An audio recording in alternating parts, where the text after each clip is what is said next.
Alright, real talk. If finding a girlfriend feels harder than digging out the last toonie in one of those big sand piles full of cash that small towns do for kids during festivals, then you're not alone. And for those of you wondering what a toonie is, it's the $2 Canadian mountain money we use to pay our polar bear farriers for bear boot repairs so that we can get to work and school. Much cheaper than gas, to be honest. Point is, if you're scrolling through Instagram seeing happy couples doing backflips in Bali and thinking, where do they find these people? While you're over here wondering if your microwave dinner loves you back, then I feel you, and you're not alone. Sometimes it can seem like everyone else got a manual on love, and you got partial IKEA instructions. So let's unpack this. The core challenge most people face when it comes to finding a partner isn't that they're undateable. It's that they're either trying too hard or not trying at all. You either end up pretending to be someone you're not, or you end up sitting in the same spot for months hoping your soulmate breaks into your room. Spoiler, they won't. Here's the truth.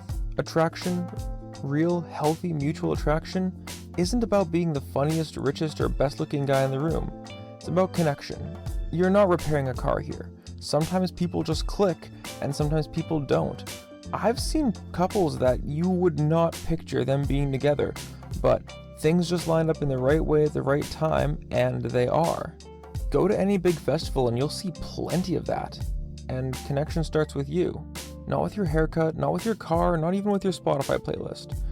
Although yes, if it's 98% Nickelback, we might need to have a talk. So let me hit you with a simple framework that I call FOX. No, PHOCS. You know, like Fox the Motorcycle Shocks, but spelled like a hyper-intelligent kindergartner would. So here's how you can start giving some fucks about your dating life. P. Put yourself first. As cliche as it sounds, I'm serious. The hottest girl you could ever hope to get might walk into your life and completely screw you up. If all you're going for is approval of someone you see as socially valuable, putting yourself below them, then what are you doing? Stop. Not only is that incredibly unattractive, but it also sets you up to be used and abused because you have no boundaries or standards. You're guided purely by your head downstairs, and that is probably the worst thing you could do. So cut that out. Your needs need to take priority in your life, and you determine what you need from a relationship. Not society, not friends, not your parents, you. It doesn't have to be all massive stuff either. It can be as simple as the frequency you text each other, or whether or not they actually try to make plans with you, or just leave it all on your shoulders. If they don't mesh with what you need to feel like they value your contribution in the early relationship, then don't keep trying to make it work. You two aren't a good fit, and they won't somehow make you feel more valued once you can persuade them to commit to you. You can't change others to fit you, so stop destroying your mental health trying to pursue the wrong people based on a metric that, while appealing, is complete garbage.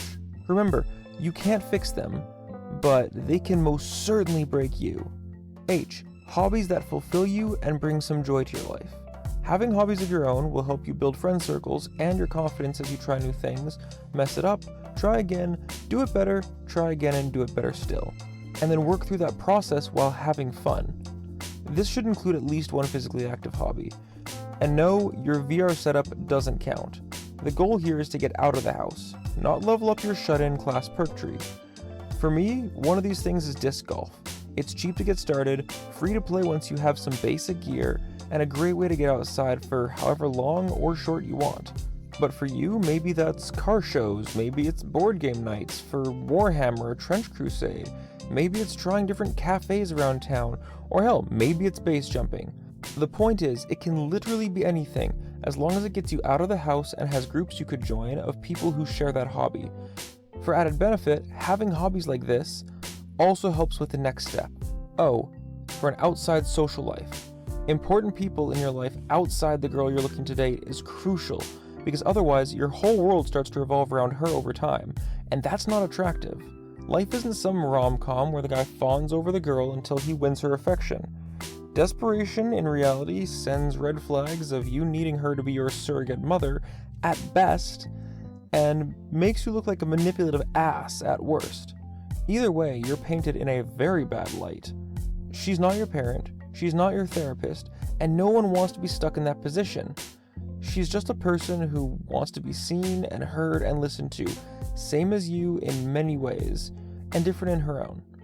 And when you're listening, actually listen. not just in dating, but in general.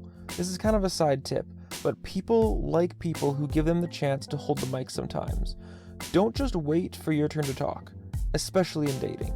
Ask questions, be curious. Women and people in general aren't puzzles to be solved, they're individuals to be understood. C. Confidence. This one is built from the previous two, but is itself probably the most important thing. This is why a lot of those cocky guys do so well, especially if you're in high school. They're self-assured and take charge of their actions and life. Yes, they also tend to be entitled and blame everyone else for their problems because they think they're God's gift to humanity, but the point here is why that looks like confidence on the surface. For us, the goal is to gain actual confidence, the confidence to be authentically you, because I'm willing to bet you're a decent person if you're watching this type of video, so don't try to morph into some version of the cool guy you think that girls want. If you love D&D or baking or competitive cup stacking, own it. Real connection only happens when people are being real. Otherwise, you're just trying to impress someone into liking a version of you that doesn't even exist, and who you may not even be a good fit with. And one of the things you'll hear repeated over and over again is that a man with a passion is inherently far more attractive on average than one who's just listless in the wind, doing a few little things here and there and biding their time as their days go past. Of course you'd want someone who believes in themselves, trusts themselves, and actually has some cool shit going on. That's just a no-brainer. Lastly, we have S, for self-respect. A bit of a reiteration here, but don't stand for people who don't give you a proper investment, and you decide what that looks like for you. Do they text you as much as you'd like? Do they make plans with you or let you do all the heavy lifting? Etc. Not accounting for this because you want to impress them or win them over discounts you. And if confidence is key, then pushing your own needs aside like this, no matter how unconfident or unworthy you may feel, will only make things worse, never better. So make sure you aren't throwing yourself at someone who doesn't even meet your bare minimum requirements of attachment. And now here's something you can do right now, today. Compliment someone, genuinely.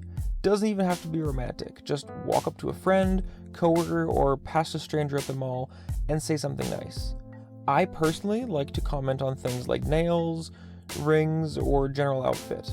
You don't want to comment on something like her shirt necessarily because unless it's some kind of graphic tee with something you know, like a band on it, there's a fair chance she's going to assume you aren't actually interested in her shirt, but rather what it's covering, which isn't a great foot to start an introduction on.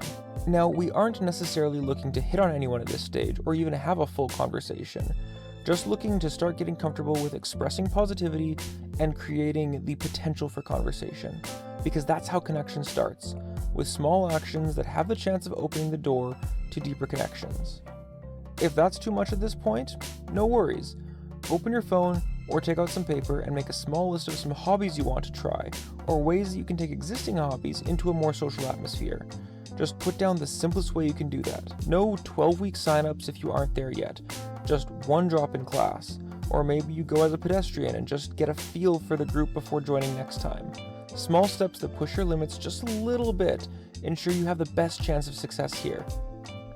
And a quick PSA, don't let yourself be used. If she's hot and cold, treats you like entertainment, and you think your gut might just be telling you she's bad news, then she's bad news.